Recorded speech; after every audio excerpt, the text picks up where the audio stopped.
I'm Emily, 26 years old, and I've been dating my boyfriend, whom I met through an online game for exactly 1 year. Initially, I was nervous about meeting someone online, but we instantly clicked due to our similar family backgrounds. Now, he's the one who understands me the most and is incredibly important to me. We were invited to an outdoor party hosted by his friend, and we decided to attend together. It was a barbecue at a cabin owned by his friend's father. Everything tasted delicious, and I met his friends for the first time. Their wives and girlfriends were all wonderful people. Initially, I was nervous, but by the time we left, I was completely at ease. On the way back, he suddenly stopped the car and started to talk. "What did you think about my friends? They're all very nice people. I'm glad I could get along with them and had fun. Thank you for taking me there." "Really, I'm glad. I hope we can keep having fun like this, preferably as husband and wife. What do you think?" I was surprised. Was that a proposal? Of course, my answer is yes. It's like a dream. We were so excited. In the heat of the moment, we decided, let's have our wedding there, and headed to a memorable hotel. This was the first place he brought me on our first drive date when we had just started dating. It's a quiet hotel in the mountains, and from the restaurant, you can see the lake in front of the hotel. Not only was the view stunning, but there was also a couple having their wedding at that time, and he remembered me saying how lovely it was. We both agreed that we would like to have our wedding there. But as soon as we arrived, our hopes were dashed. It is indeed a secluded hotel, but it's famous for its high status. At the moment, we were returning from an outdoor event dressed casually in t-shirts, jeans, sneakers, and carrying backpacks. It was clear that we didn't fit into the upscale atmosphere of this hotel. However, the bellhop who should have greeted us, glanced at us, and then blatantly ignored us. We even caught him exchanging looks and laughing with other staff members. We began to feel self-conscious about our attire, but my boyfriend confidently continued walking deeper into the lobby. During this time, the front desk staff were whispering and pointing toward us. It was an uncomfortable feeling. The last time we were here, we were dressed more formally, and the atmosphere was completely different. Feeling out of place, I tugged at his hand, but he pulled mine back as if to tell me not to worry, and we arrived at the concierge desk. Upon seeing us, the concierge seemed startled, but after taking a good look at us, he asked with a cold smile, "May I help you?" I wanted to retort that of course, we needed help, that's why we were standing there, but I let my boyfriend handle the situation. "We are actually considering holding our wedding ceremony here. Could you tell us where the wedding reception desk is?" On hearing this, the concierge made a clearly disgusted face. "This isn't your ordinary city hotel. It's a place frequented by celebrities and the wealthy.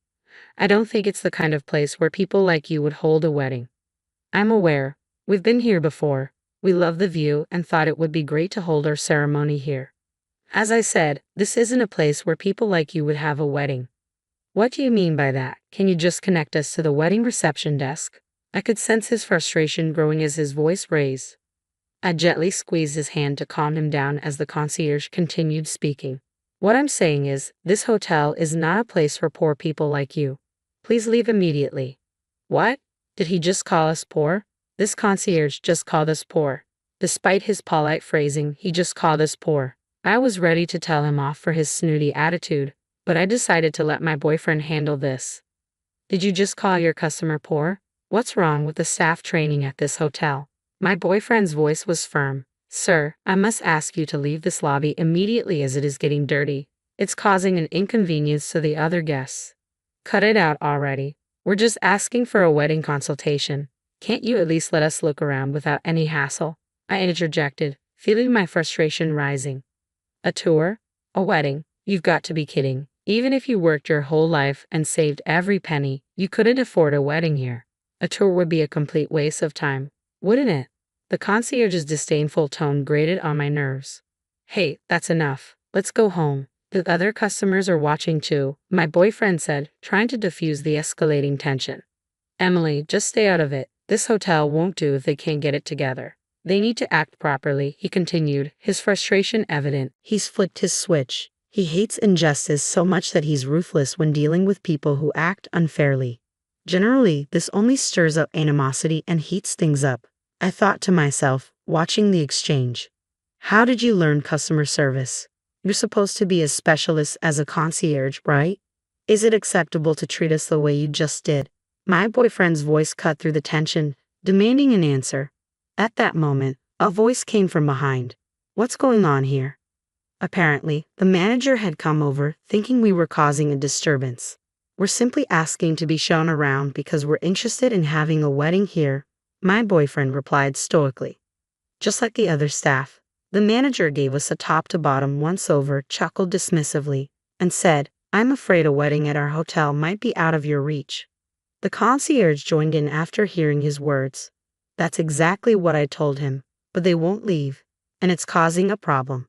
It's a disturbance to our other guests for you to be in the lobby for such a long period.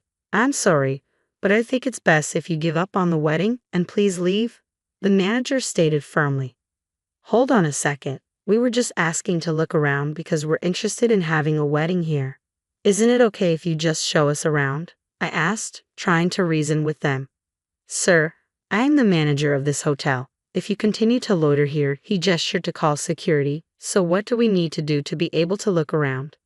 Well, if you were to buy the hotel and become the owner, that's not going to happen, but, at his words, the situation seemed even more absurd. I was on the brink of losing it, thinking, what the heck is he talking about? But he just said, I see, so that's how it is. The owner, huh? And started to ponder. Just then, security started to approach us, so I grabbed his hand and urged him to leave. As we walked away with our backs to the manager, he started giving instructions to the concierge. Contact the cleaning staff. The lobby has been completely dirtied. Had it cleaned immediately. What the heck was dirty? In my mind, I cursed at them, thinking their attitudes were far dirtier than anything else. We left the hotel behind us, feeling quite upset. I thought of taking a walk in the garden and admiring the lake before heading home, but we were quickly spotted by the manager from before as we strolled through the garden. Ah, yes, this is troublesome. If you walk around here, it could ruin the view for other guests who are enjoying the scenery. What's the big deal about looking at the view? That's not okay. This view is for the guests who use our hotel. If you can't afford it, please hurry and leave. He tried to shoo us away. Are you possibly thinking about a wedding? Dreaming of a garden wedding? It's useless. Do you have any idea how much it costs to rent out this entire garden? Please make your way out. Then he sprayed me with a hose. Stop loitering and get going. Oh no, I'm all wet now. What is this old guy thinking? This hotel might not be as safe as we thought, even if he's not the one in charge. Hey, what do you think you're doing? There was a stray cat in the garden. I was just sprinkling water to clean it up when suddenly, the stray cat reappeared. He threatened to spray water again. My boyfriend, at his wits' end with these words and actions, shouted, Are you referring to Emily as a stray cat? Enough is enough. Is this how a person in hospitality behaves? Spraying water on people? Hey, call the cops. I had a feeling it was going to turn into a big deal. I couldn't stay there and get soaked any further. Enraged, I told him, I want to change my clothes. Let's go, and dragged him back to the car.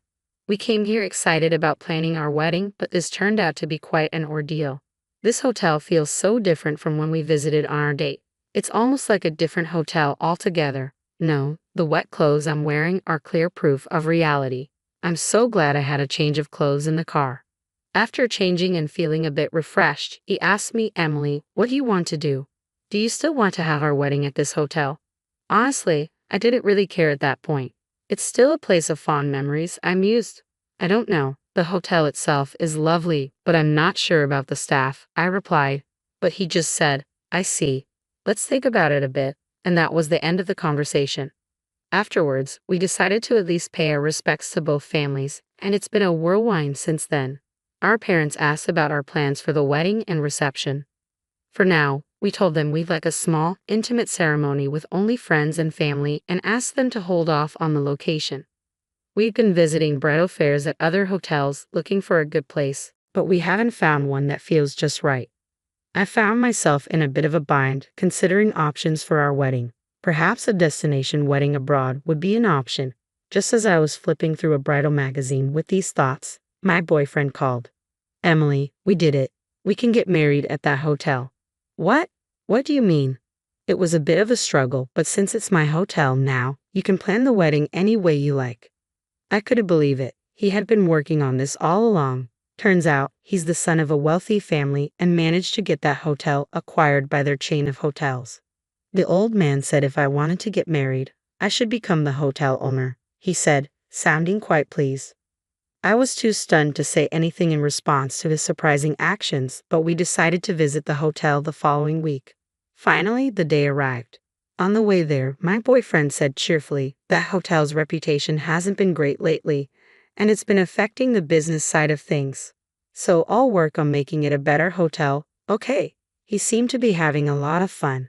The last time we visited, it was nerve-wracking because of how we were treated. But this time, the hotel staff were prim and proper, ready to welcome their new owner. Looking around, I felt a sense of relief and excitement. I noticed that the bellboy, who once scoffed at us, was now bowing deeply in welcome. If they could welcome us properly now, they should have done so from the beginning. Knowing about their previous terrible service, their current behavior seemed quite insincere. I felt like laughing at them now, but I must keep my composure. Smug face. And then came the hotel manager. Welcome, Mr. Owner. Not just the manager, but also the concierge and the rest of the staff greeted us respectfully. They didn't seem to realize that we were the poor people they had treated terribly before. It's shocking to see such a difference in treatment based upon appearance.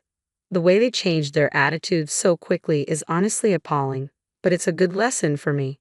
And so we were shown to the owner's suite. The manager was fawning over us. We've been eagerly awaiting the arrival of the new owner, and to think it's someone as young as you. It's truly impressive that you are the owner of this hotel at your age. Your wife is also quite beautiful, a truly stunning couple. Who is this guy? You called them stray cats, but now you're saying they're handsome and beautiful. Aren't those glasses missing lenses? And like the manager who doesn't remember customers' faces at all. That's wild. We decided to wait for a while since he said he'd create a space for us to greet the employees later. When the manager left us to prepare, I said, "What's up with that manager? He doesn't know anything about us, does he? Handsome and beautiful, seriously. It seems like he didn't notice at all. It's kind of impressive in that way." "Well, what? He looks enthusiastic, so I guess it's fine if he does what he wants. Is it okay for that guy to be the manager?" "I know, don't worry. I've thought about it while having this conversation. It was time." He went to the hall where the employees were gathered.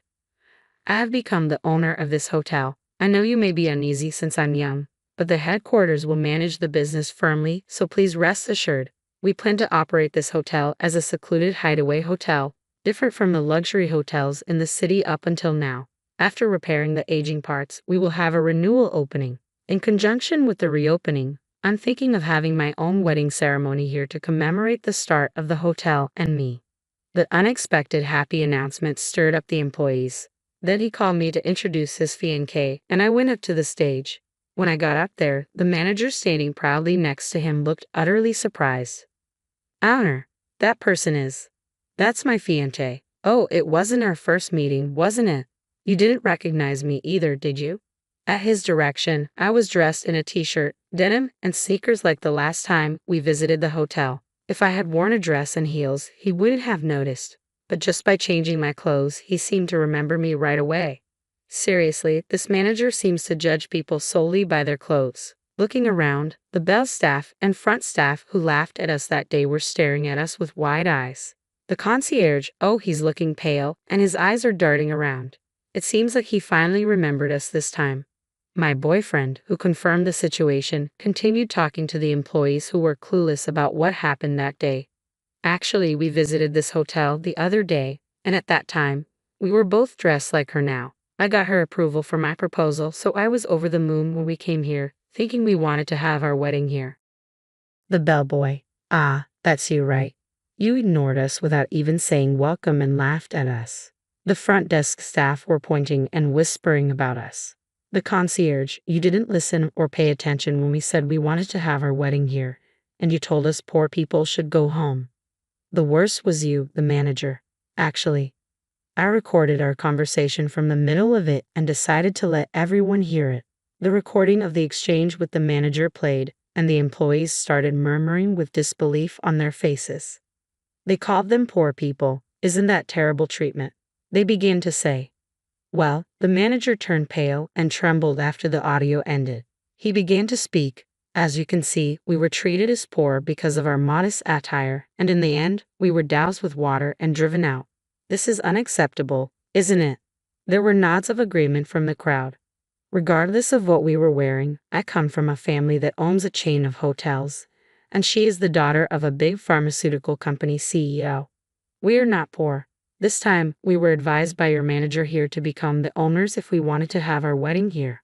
But what if we were other guests? This should never happen, right? I chimed in. This hotel, which is not particularly conveniently located, should offer the best service to all guests who take the trouble to come here. I want to return this hotel to that state it was once like that. Let's make this the best hotel together. Applause filled the room afterward. He demoted everyone from the manager and concierge to staff who had reports of poor work attitudes. The manager and concierge were asked to start from scratch, learning from the cleaning staff. In their place, staff who had been neglected despite their excellence, as well as part-timers, were promoted to better positions. He placed the right people in the right roles, creating a lively working environment. He actively listened to opinions, quickly implementing good ideas with a sense of urgency. Even as an onlooker, you could feel the overall atmosphere of the hotel improving. And so, he successfully transformed the hotel. By the way, we were able to hold our wedding ceremony at the hotel as initially planned. Of course, it was during a quieter time, and we kept it low-key. About a year later, he handed down the hotel management to a new manager and quickly stepped down. It should be okay now, he said, but it seems the real reason was that he didn't have time to play his favorite video games.